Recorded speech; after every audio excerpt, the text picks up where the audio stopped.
नमस्कार नमस्कार नमस्कार. हे बघा पेन रायगडवरनं सगळे 101 पत्रकार आलेले आहेत माहिती आहे. त्यांच्यामुळे मी जोरदार टाळ्या वाजवतोय, त्यांचं स्वागत करतोय.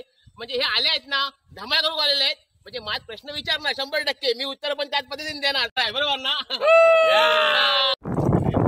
हे बघा स्वतः अनुभव घेतच आहेत. म्हणजे त्याने ड्रायव्हिंगचा चांगला अनुभव असाच, पण बोटिंगचा अनुभव आहे ना, ह्या काय काय ह्यांना होता माहिती आहे. ह्यांना व्यायाम होता, भूक लागता आणि झोप लागता.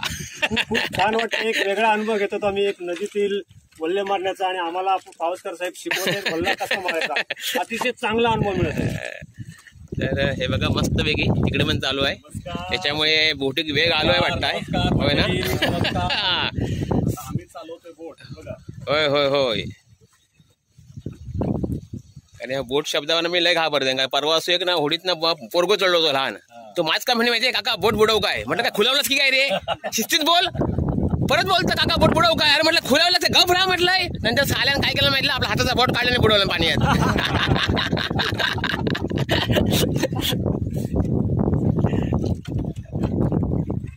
तर हे अशा आपल्या खास हास्य जत्रा, हास्य कलाकार संदीप पावसकर.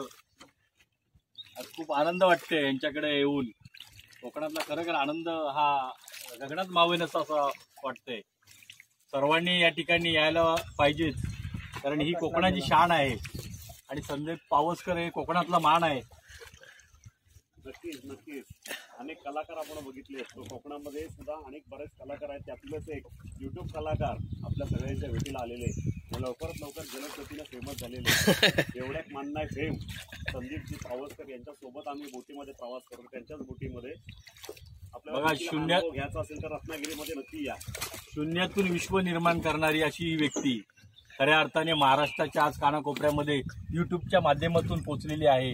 ते संदीप पावसकर आपण पाहू शकता या ठिकाणी. आणि बेवड्याक मान नाही या दृष्टिकोनातून त्यांनी एक महाराष्ट्राला वेगळी ओळख करून दिली. आज आम्हाला खूप आनंद वाटतंय की संदीप पावसकर यांच्याबरोबर आज आम्ही या होडीमध्ये आनंद लुटत आहोत.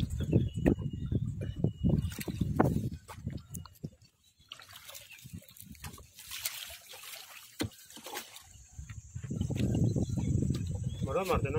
हो बरोबर आहे, सगळं बरोबर आहे. चुकलेलं असेल मी बोललो असेल लगेच, कारण मी लगेच बोलतो.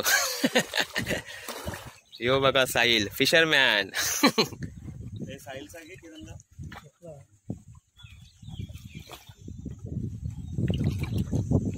ओला सुगंध वारा ओला मिठीत आहे या रेशमी निवारा, हा रेशमी निवारा.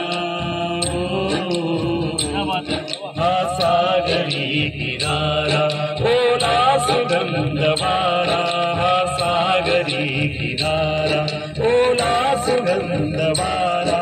ओल्या मिठीत येतो अंगावरी शहारा, अंगावरी शहारा.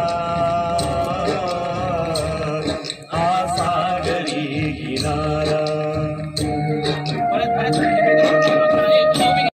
आणि ते सुद्धा होडीत बसून पाण्यामध्ये नाश्ता करतोय स्वादिष्ट असे. एक नंबर टेस्ट जबरदस्त. बघितलं आता आम्ही सगळे होडीतनं फिरलेले आहे. कशी मजा वाटली ना? बघितलं हे पेन वरनं आलेले आहेत. म्हणजे पेन म्हटलं ना की पेन किलरची गोळी आठवता माझं माहिती आहे. ती घेतलं ना की दुखणं नष्ट होता.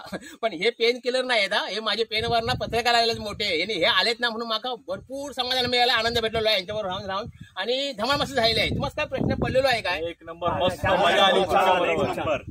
नक्की या, आवर्जून या यांच्या इकडे. मला सांगा दारूविषयी तुमची संकल्पना काय, म्हणजे काय मत काय दारुड्यांविषयी? नाही दारू बोलूच नका, कारण शब्द तो चांगलो आहे खरो, पण आपण बोलता होता लोकांनी काय वाटतं दारू शब्द म्हणजे फालतू आहे. ते चिल्लर पिणाऱ्यांची वेगळी गोष्ट. दारू पिणारा माझ्यासाठी श्रेष्ठ. एखाद्या मला घरात गेले ना, त्या घरात ना मस्त पॉश बीश, घर पॉश, घरातली माणसं आनंदी, सगळं व्यवस्थित. मी म्हटलं काय रे तू दारू पितोस ना, मी एवढं फ्रेश कसं काय, आनंदी कसं काय? तो म्हणता बघ दारू पिणार आम्ही काय लोक आहेत ना, तर शिस्तबद्ध म्हणतात. काय आम्ही दारू पिताव, दारू आमक ना म्हणता पित म्हणा ना. बरं आम्ही बायका पोरासनी घरातल्या सगळ्यांनी व्यवस्थित ठेवताव, त्यासनी काही कमी पडूक देत नाही, संसार उजव करताव, 2 पैसे बचत करताव, आणि काही पैसे वाचतात ना त्यातनं आम्ही दारू पिताव. पण दारू पण कशी पिताव माहिती आहे? थकवं लागलो की आम्ही तर वेगळी दारू पिताव. समाना ताप आलो की वेगळी दारू पिताव, गरमी असली की वेगळी दारू पिताव, समाना थंडी असली की वेगळी पिताव, समजा सर्दी खाशी असली की वेगळी दारू पिताव. समाना म्हणजे असं आम्ही वेगळ्या पद्धतीने दारू पिताव. पाणी कधी पिताव? त्याला पाणी काय ताण लागली की पाणी पिताव.